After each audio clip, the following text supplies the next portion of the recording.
विंध्य समाज का राजनीतिक स्तर आज शून्य क्यों हो गया और कैसे हो गया और यह बात कैसे बनेगी? सम्मानित साथियों, विंध्य समाज का राजनीतिक इतिहास प्रजातंत्र युग के बाद इसीलिए यह सुनहरा कि यह समाज अपने को मानने के लिए पहला तो तैयार नहीं है, क्योंकि वह अपने इतिहास को नहीं जान पाया। अपने समाज के पूर्वजों के त्याग बलिदान और इतिहास को जानने से कोसों दूर रहने का काम किया। दूसरी बात यह रही कि यह जब इससे दूर रहने का काम किया तो शिक्षा से भी बहुत दूर रहा।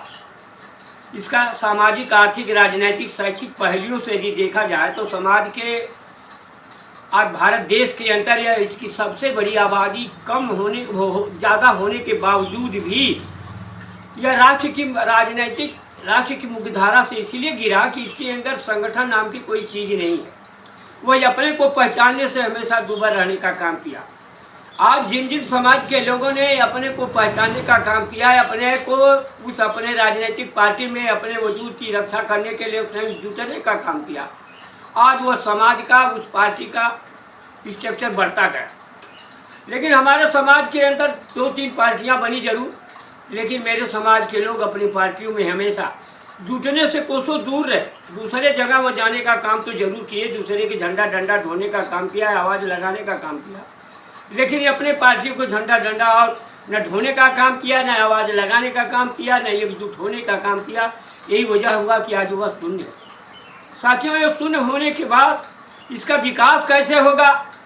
इसका विकास होने का एक यही जरिया है कि जब तक से यह समाज अन्य लोगों की नकल, क्योंकि गुलामों को गुलामी का एहसास करा दो तो शायद वो जाग जाएगा।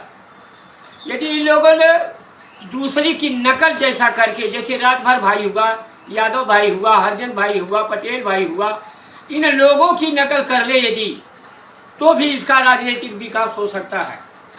और जब तक से यह नकल नहीं करेगा और एकजुट होने का काम नहीं करेगा, और तब तक से वह हमेशा आवंचित रहने का काम करेगा।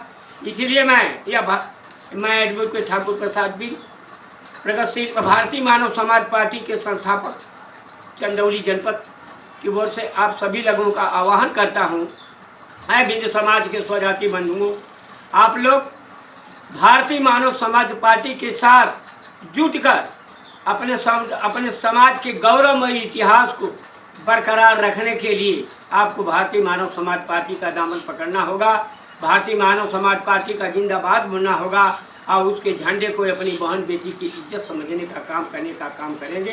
तभी समाज की बुनियादी परिस्थितियों में समाज का पहचान और समाज का इतिहास बन सकता है, वरना नहीं बन सकता।